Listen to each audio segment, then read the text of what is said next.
Olá, meu nome é Alexandre Henrique, irei iniciar a aula 33 do curso de Biologia 1 e a aula desta semana será citoplasma e a hipótese da endossimbiose. Bom, o que é o citoplasma?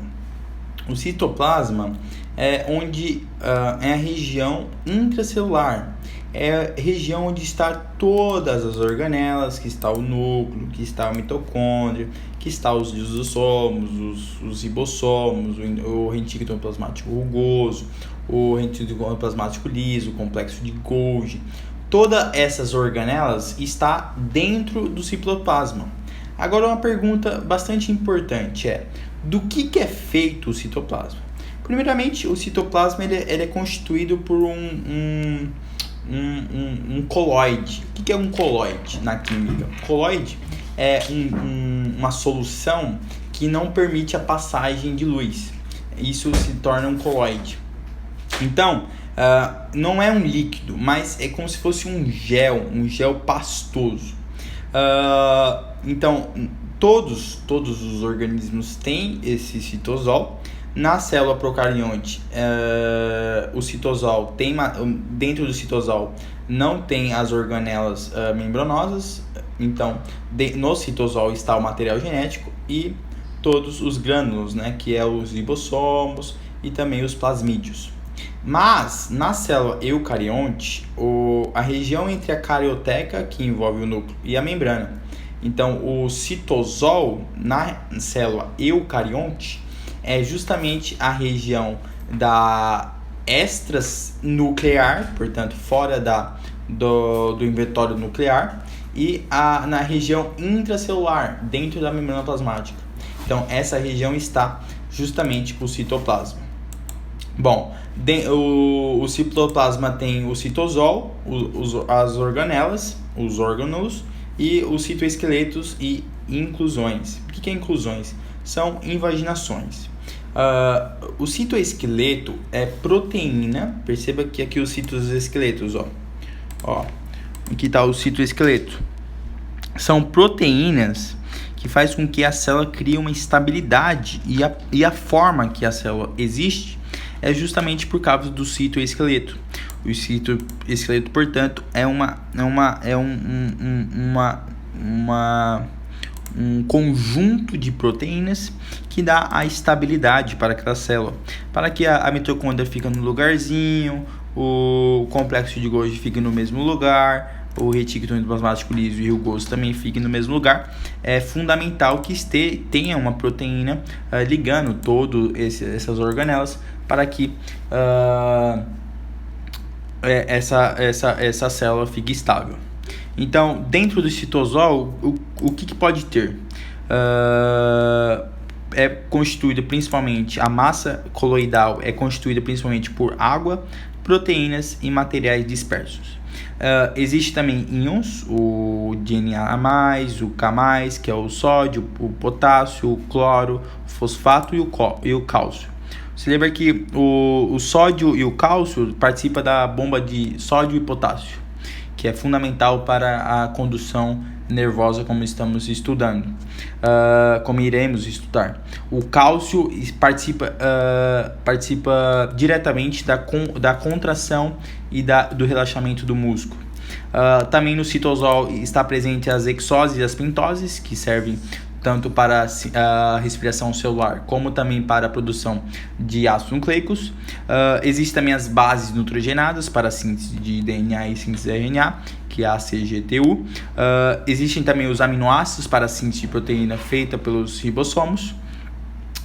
No citosol também tem o RNA mensageiro, o RNA transportador, o RNA ribossômico, os RNAs para a síntese de proteína, e existem as enzimas, que para manter tudo isso funcionando, necessita de enzimas para diminuir a energia de ativação e aumentar a velocidade da reação química, portanto, deixar as reações químicas cada vez mais velozes. além de todos esses compostos, as organelas, as estruturas que estão inseridas, são as mitocôndrias, os cloroplastos, ribossomos, retículo plasmático liso e rugoso, complexo de Golgi e lisossomos.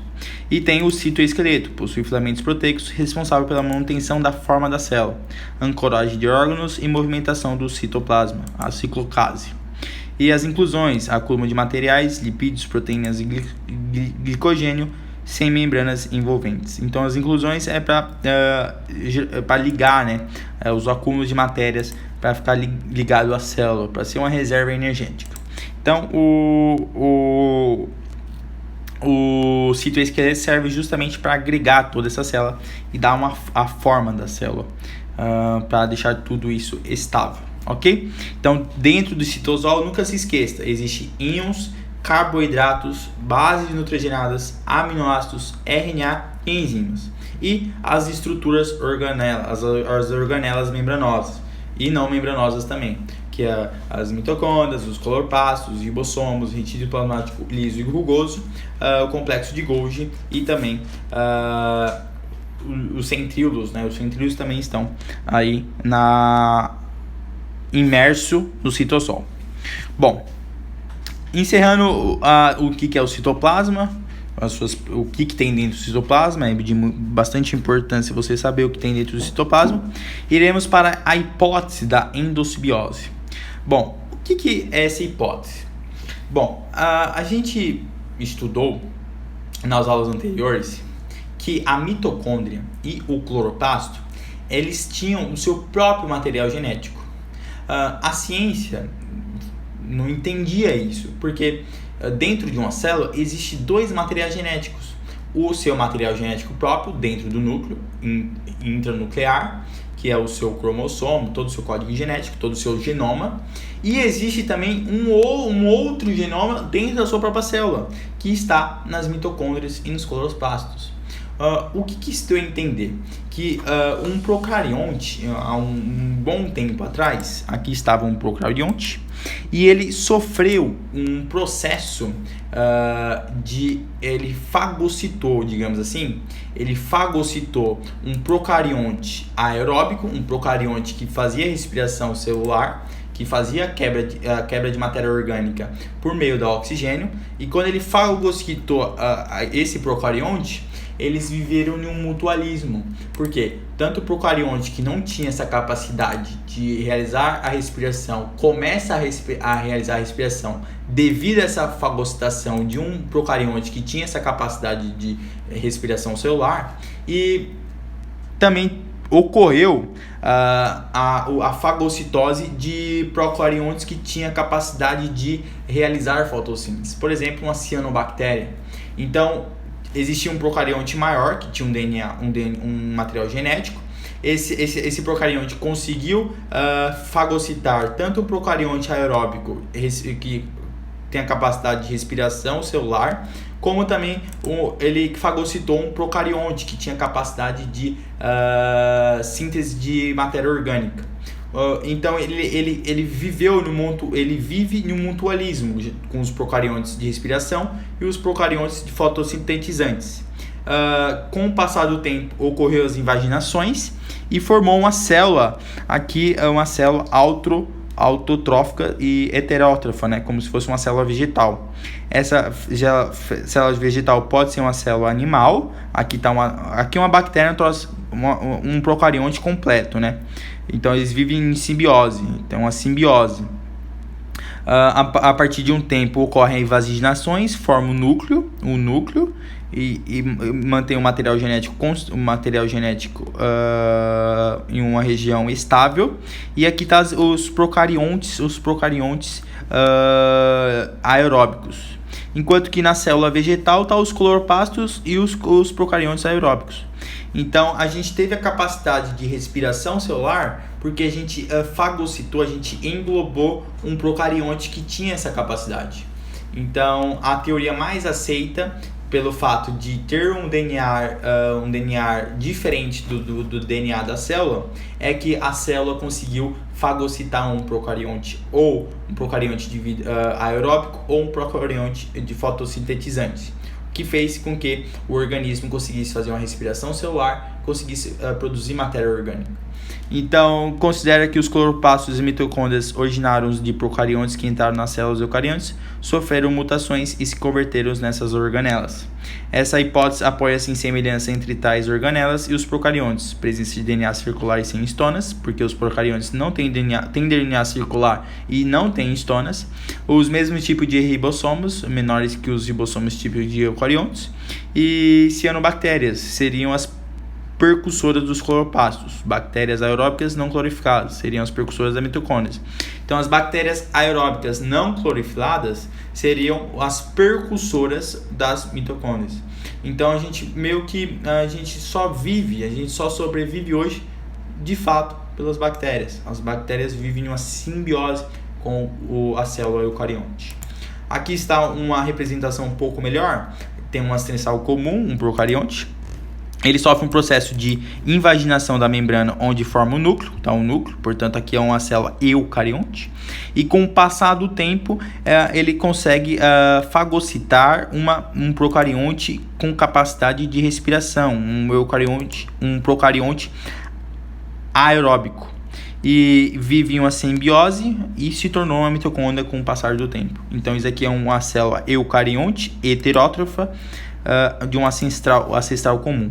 E aqui, quando chegou aqui nesse momento e conseguiu fagocitar um outro procarionte, sendo uma cianobactéria que tinha capacidade autrótrofa, virou uma célula eucarionte autrótrofa ancestral, uma célula vegetal.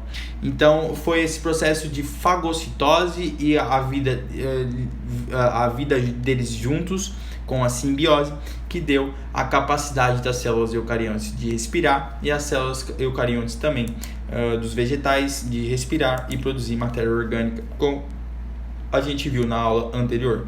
Então, o cloroplasto e a mitocôndria foi um processo de fagocitose e um processo de simbiose, onde a célula eucarionte deu para o procarionte um lugar estável com matéria orgânica, e esses procariontes aeróbicos, por exemplo, a mitocôndria, deu para a célula a capacidade de fornecer energia. Então, isso se torna uma simbiose. Vamos para as questões. 1. FGV 2013. Observe a figura que induz uma possível explicação formulada pela pesquisadora Lynn Margulis em 1981 para o processo de evolução das células eucariontes a partir de um ancestral procarionte. Então aqui foi praticamente a mesma célula, ocorreu a invaginação, depois fagocitou um procarionte e esse procarionte viveu em uma simbiose. De acordo com a pesquisadora, o processo evolutivo celular teria ocorrido em função, letra D, da fagocitose de procariontes aeróbios e fotossintetizantes, originando os eucariontes autrótrofos e heterótrofos, respectivamente. 2. VUNESP, 2012. As mitocôndrias são componentes celulares nas quais ocorre a respiração aeróbica. Considerando a hipótese endossimbiótica, expliquem a origem das mitocôndrias como organelas citoplasmáticas. No processo evolutivo das células eucariontes heterótrofas, ocorreu uma fagocitose de procariontes que sobreviveram realizando respiração celular e dentro da célula obtinham alimento na forma de glicose em ambiente estável para sua sobrevivência. Então, essa seria a explicação da origem das mitocôndrias. Seria essa simbiose entre uma célula eucarionte com um procarionte, que seria justamente um procarionte aeróbico, que posteriormente viria a ser uma mitocôndria. Por que essa mitocôndria é um procarionte? Porque ela tem DNA circular e tem ribossomos de células procariontes, bastante diferente das células eucariontes. Cite duas evidências que apoiam a hipótese de origem endossimbióticas da mitocôndria. As mitocôndrias apresentam o seu próprio DNA, então seria já uma evidência, e apresentam o seu próprio processo de síntese proteica, com os seus próprios ribossomos, o que é outra evidência. Dentro da mitocôndria, ela faz o processo de síntese proteica e permite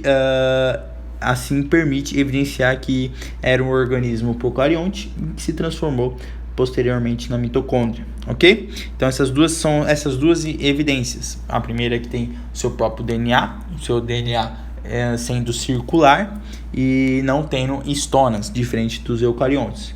E também tem a capacidade de síntese proteica com seus próprios ribossomos. Essas duas características nos levam a dizer que essa mitocôndria já foi um dia um procarionte e que sofreu uma fagocitose e viveu em simbiose, um mutualismo entre a célula eucarionte e o procarionte. O procarionte realizando respiração celular e entregando energia para a célula, e a célula entregando um lugar estável e um lugar com alimento para que esse procarionte conseguisse fazer a respiração celular e produzir energia. Então, é uma simbiose. 3. A CAF 2015. As células dos seres vivos podem ser procariontes ou eucariontes. O que diferencia um tipo do outro é a complexidade da estrutura celular. O esquema a seguir representa os dois tipos celulares mencionados. Aqui a gente consegue ver um eucarionte e embaixo um procarionte. Perceba que no procarionte tem DNA no próprio citoplasma, portanto não tem um núcleo. E existe também os plasmídeos, né? São DNA circulares para sua resistência. Existe também os seus próprios ribossomos. Quando a gente vai para a célula eucarionte, a gente vê a mitocôndria com as mesmas características.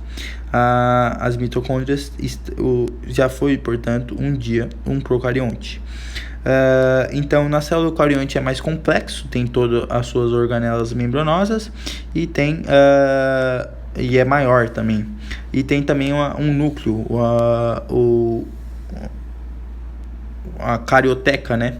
A carioteca delimitando a região intranuclear e a região extranuclear. Após observar o esquema, marque V as estimativas verdadeiras e F as falsas. A diferença mais marcante entre células procariontes e eucariontes é o fato das procariontes não possuírem núcleo celular e seu material genético estar disposto no citoplasma. Desse fato deriva o nome dessas células, que do grego significa antes do núcleo, antes, primeiro, primitivo, e karion, núcleo. Então, letra correta, letra V para a primeira. Pode cortar a B e a D, só estamos entre a A e a C. A célula representada em A é eucariôtica, sim, caracterizada por apresentar membrana nuclear, individualizando o núcleo de vários tipos de organelas. Entre as organelas celulares presentes nessas células estão as mitocôndrias, responsáveis pela liberação de ATP através do processo de digestão celular. Não é uma digestão celular que ocorre, né? É um processo de respiração celular, oxidação de matéria orgânica, não a digestão. Quem digere é o indivíduo, pelo seu processo de digestão. Então, falso, fica VF. Pode ser a letra A e a letra C ainda. Vamos para a terceira. A célula representada em B é procarionte, sim. Podemos citar como exemplos de seres que são formados por células procariontes as bactérias e cianobactérias, sendo as últimas capazes de realizar a fixação biológica do nitrogênio. As cianobactérias, elas participam do processo, elas participam no processo de fixação do nitrogênio junto com algumas raízes, com o processo de simbiose também, de ajuda mútua para os dois. Então, sim, verdadeiro. Então fica verdadeiro ou falso. Verdadeiro, vamos para a quarta. Na célula A pode-se observar microvisualidades. Essas estruturas são especializações da membrana plasmática que possuem por função aumentar a superfície de absorção, sendo encontradas, por exemplo, nas células intestinais. Perfeito. É uma especialização da membrana, que a gente vai estudar futuramente essas especiações. Então, verdadeiro. Fica verdadeiro, falso, verdadeiro, verdadeiro. Já é a letra A de Alexandre. Vamos para a última. Na célula B, podemos observar a presença de plasmídeos, que são moléculas de DNA extra-cromossomais. Essas moléculas, através da engenharia genética, podem ser utilizadas na produção de hormônios do crescimento, de insulina e na obtenção de vários produtos, como, por exemplo, plantas transgênicas mais resistentes a doenças, pragas e estresses ambientais. Perfeito! Nas aulas de procariontes que a gente teve na Biologia 3, a gente falou justamente disso, o uso do plasmídio para fins humanos, industriais e até com o uso da biotecnologia para transgênicos. Então a gente coloca a gênese justamente no plasmídio, onde os ribossomos fazem a síntese desses genes, fazem as sínteses proteicas a partir desse código genético, e esse código genético pode nos apresentar vários produtos de bastante importância e relevância, por exemplo, o hormônio de crescimento e o da insulina. Então, a letra correta é a letra A de Alexandre, ok? Então, deixa o like, compartilha e até a próxima aula. Tchau!